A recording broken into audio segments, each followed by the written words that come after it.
Honda Hornet 2.0 2025 সালের এই নতুন মডেলটাতে কিন্তু আপনারা ব্যাপক পরিবর্তন পাবেন বিগত মডেলের থেকেও। এই বাইকটাতে আপনারা বেশ কয়েকটা পরিবর্তন পাবেন। এর মধ্যে একটা হচ্ছে আপনার বাইকটাতে কিন্তু ডুয়াল চ্যানেল এবিএস রয়েছে, যেটা কিন্তু আপনার বিগত মডেলের বাইকটাতে ছিল না। তার পাশাপাশি কিন্তু এই বাইকটাতে আপনারা টিএফটি স্পিডোমিটার পাবেন। এর পাশাপাশি তারা কিন্তু নতুন একটা ডিজাইনের সাথেই কিন্তু এই বাইকটাকে লঞ্চ করেছে। তো চলুন আজকের এই ভিডিওতে এই বাইকটা নিয়ে আমরা বিস্তারিত আলোচনা করব। মানে বাইকটাতে আপনারা কি কি পরিবর্তন পাবেন, এমনকি তারা চাইলেও আরও কি কি পরিবর্তন করতে পারতো তার সবকিছুই জানাবো। তার পাশাপাশি আপনার বাইকটা যখন আমাদের দেশীয় মার্কেটে আসবে তখন হচ্ছে এটার বাজার মূল্য কত হবে তার সবকিছুই জানাবো আজকের এই ভিডিওতে। তো চলুন ভিডিওটা শুরু করা যাক। আর আপনি যদি বাইক রিলেটেড যে কোনো ধরনের আপডেট পেতে চান তাহলে কিন্তু আমাদের চ্যানেলটাকে সাবস্ক্রাইব করে আমাদের পাশেই থাকবেন। So let's begin.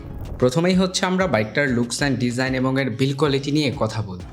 আসলে বাইকটা আপনার দেখতে যদিও বিগত মডেলের মতো মনে হবে, কিন্তু এখানে আপনার পরিবর্তনের কথা যদি বলি, এখানে হচ্ছে আপনার বাইকটার ফ্রন্ট সেকশনটা আপনারা পরিবর্তন পাবেন এবং পরিবর্তন পাবেন হচ্ছে এটার গ্রাফিক্সে। আসলে বাইকটার ফ্রন্টে পরিবর্তন বলতে এটার হচ্ছে আপনার ফ্রন্টটা যদি দেখেন তাহলে এটা দেখবেন যে তারা একটু নতুন করে ডিজাইন করেছে। আপনারা যদি আসলে বিগত মডেলের বাইকটাকে দেখে থাকেন সেখানে কিন্তু আপনার এটার ফ্রন্ট সেকশনটা একটু রাউন্ড শেপের ছিল, কিন্তু এটাকে তারা পরিবর্তন করেছে। এখানে হচ্ছে তারা কিন্তু খুবই ভালো একটা ডিজাইন দিয়েছে ফ্রন্ট সেকশনে, যার কারণে কিন্তু এটা আপনার দেখতে আরো অ্যাগ্রেসিভ লুকসের লাগে। এর পাশাপাশি হচ্ছে আপনার বাইকটার বিল্ড কোয়ালিটিও কিন্তু অনেক প্রিমিয়াম করা হয়েছে বিগত মডেলের থেকেও। আর তার পাশাপাশি এটা না বললেই নয়, বাইকটা কিন্তু আপনার বিগত মডেলের থেকেও অনেকটা মাস্কিউলার করা হয়েছে। এর ফলে আসলে বাইকটা কিন্তু এক কথায় বলতে গেলে দেখতে খুবই ভালো লাগে। আসলে ওভারঅল এটার লুকস অ্যান্ড ডিজাইন নিয়ে বলতে গেলে এটার ডিজাইন অ্যান্ড বিল্ড কোয়ালিটি কিন্তু আপনারা এক কথায় খুবই ভালো পাবেন। লুকস অ্যান্ড ডিজাইনের ক্ষেত্রে আসলে তেমন কোনো কমতি না থাকলেও বাইকটাতে কমতি পাবেন হচ্ছে এটার হেডল্যাম্প সেকশন। যদিও আপনার এখানে তারা এলইডি ভালভের হেডল্যাম্প সেট আপ দিয়েছে, কিন্তু এখানে তারা চাইলে কিন্তু আরও একটু বেটার করতে পারত।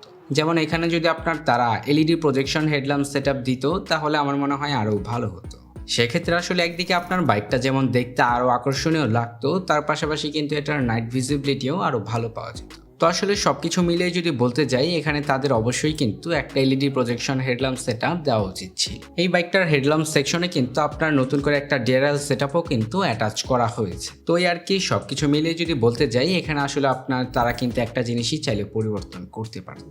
এরপরে হচ্ছে আপনারা বাইকটাতে যে পরিবর্তনটা পাবেন সেটা হচ্ছে আপনার এটার ব্রেকিং সিস্টেমে। বাইকটার ব্রেকিং সিস্টেমে হচ্ছে আপনার ব্যাপক পরিবর্তন আনা হয়েছে। এখানে হচ্ছে আপনারা ডুয়াল চ্যানেল এবিএস পাবেন। এখানে কিন্তু আপনার বাইকটার ব্রেকিং সিস্টেমের ক্ষেত্রে হোন্ডা কোম্পানি ভালোই আপগ্রেড করেছে।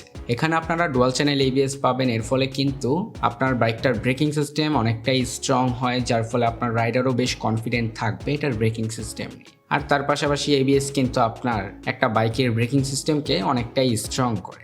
তো আসলে সব কিছু মিলিয়ে বলতে গেলে এটার ব্রেকিং সিস্টেম কিন্তু আপনার খুবই ভালো বলা যায়। তার পাশাপাশি যদি আপনার বাইকটার ফ্রন্ট সেকশন নিয়ে বলি, এখানে হচ্ছে আপনার অ্যাজ ইউজুয়াল যা ছিল তার সব কিছুই কিন্তু পাবেন। মানে এখানে হচ্ছে আপনার আর তেমন কোনো পরিবর্তন করা হয় নাই, বাকিগুলো আপনার বিগত মডেলের মতোই। বাইকটার রেয়ার সেকশন নিয়েও কিন্তু আসলে বলার তেমন কিছু নাই, কারণ এখানেও আপনার প্রিভিয়াস যে বাইকটা ছিল ওইটার মতোই কিন্তু পাবেন। এখানে আপনার শুধু পরিবর্তনের কথা যদি বলি, এখানে আপনার একটা জিনিসই তারা পরিবর্তন করেছে, যেমন হচ্ছে বাইকটার ব্রেকিং সিস্টেমে। এরপরে হচ্ছে আপনারা বাইকটাতে যে পরিবর্তনটা পাবেন সেটা হচ্ছে এটার স্পিডোমিটারে। এখানে যদি আপনারা দেখেন তাহলে দেখবেন যে আপনার টিএফটি স্পিডোমিটার দিয়েছে, যেটা কিন্তু আপনার আবার প্রিভিয়াস যে বাইকটা ছিল সেটার মধ্যে ছিল না। সেখানে হচ্ছে আপনার একটা ক্যালকুলেটর সাইজের স্পিডোমিটার দিয়েছিল, যেটা কিন্তু দেখতে আপনার খুবই বাজে লাগতো। তো আর কি সব কিছু মিলে আসলে বলতে গেলে এটা তো হচ্ছে আপনারা টিএফটি স্পিডোমিটার পাবেন, যেটা কিন্তু একদিকে আপনার বাইকটার লুকস অ্যান্ড ডিজাইন আরও আকর্ষণীয় করে তোলে।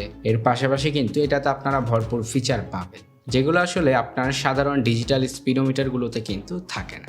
এরপরে হচ্ছে আপনার বাইকটার ইঞ্জিন সেকশন নিয়ে বলতে গেলে, এখানে হচ্ছে আপনারা ইঞ্জিন হিসেবে পাবেন 184.4 CC 4 stroke 2 valve single cylinder BS6FI air কুল ইঞ্জিন। এই বাইকটাতে কিন্তু তারা বেশ কয়েকটা আপডেট এনেছে। তো আসলে আমার মনে হয় তারা যদি এই এয়ার কুলিং সিস্টেমটা পরিবর্তন করে একটা লিকুইড কুলিং সিস্টেম দিত তাহলে আমার মনে হয় আরও ভালো হতো। কারণ হচ্ছে তারা যেহেতু বাইকটাকে একেবারে নতুন করে লঞ্চ করেছেই, তো এটা কিন্তু তারা চাইলেই পরিবর্তন করতে পারতো। আমার কাছে এই বাইকটার খারাপ দিকের কথা যদি বলেন তাহলে এটাকেই কিন্তু এই বাইকটার খারাপ দিকটা বলা যায়। এখানে হচ্ছে তারা চাইলে অবশ্যই কিন্তু পরিবর্তন করতে পারতো, এমনকি পরিবর্তন করা উচিত ছিল, কারণ হচ্ছে এটা কিন্তু আপনার খুবই পাওয়ারফুল একটা বাইক। তো তো আসলে এই বাইকটাতে কিন্তু আপনার তাদের অবশ্যই একটা লিকুইড কুলিং সিস্টেম দেওয়া উচিত ছিল। এরপরে হচ্ছে আপনার বাইকটার পাওয়ার এফিসিয়েন্সি নিয়ে যদি বলি, বাইকটা হচ্ছে আপনার ম্যাক্সিমাম পাওয়ার প্রডিউস করে 17 PS অ্যাট 8500 RPM এ এবং ম্যাক্সিমাম টর্ক উৎপন্ন করে 15.7 নিউট্রাল মিটার অ্যাট 6000 RPM। এর ফলে বাইকটা থেকে আপনারা টপ স্পিড পাবেন 130 কিলোমিটারের আশেপাশে, আর মাইলেজ নিয়ে বলতে গেলে 40 থেকে 45 কিলোমিটারের মতো মাইলেজ পাবেন। এটার স্পিডকে মেনটেন করার জন্য কিন্তু এটাতে আপনারা পাবেন 5 স্পিড গিয়ার বক্স। আর তাছাড়া এটার ফিচার নিয়ে যদি বলি, এটাতে আপনারা traction control system, side stand cut off sensor, এমনকি স্লিপার ক্লাচও কিন্তু এটাতে আপনারা পাবেন। তো আসলে ওভারঅল বাইকটার সম্পর্কে বলতে গেলে এটা আপনার খুবই ভালো একটা বাইক, কিন্তু আসলে কিছু কিছু জায়গায় আবার কমতিও আছে। তো যাই হোক, এখন হচ্ছে আপনার বাইকটার প্রাইস নিয়ে যদি বলি, এই বাইকটা হচ্ছে আপনার যখন বাংলাদেশের মার্কেটে আসবে তখন এটার প্রাইস হবে অ্যারাউন্ড 3,20,000 টাকার আশেপাশে। তো এই প্রাইস পয়েন্টে এই বাইকটা আপনাদের কাছে কেমন মনে হয়েছে অবশ্যই কিন্তু আমাদের কমেন্ট সেকশনের মাধ্যমে কমেন্ট করে জানাবেন। দেখা হচ্ছে পরবর্তী কোনো নতুন ভিডিওতে। সবাই ভালো থাকবেন, সুস্থ থাকবেন, ধন্যবাদ।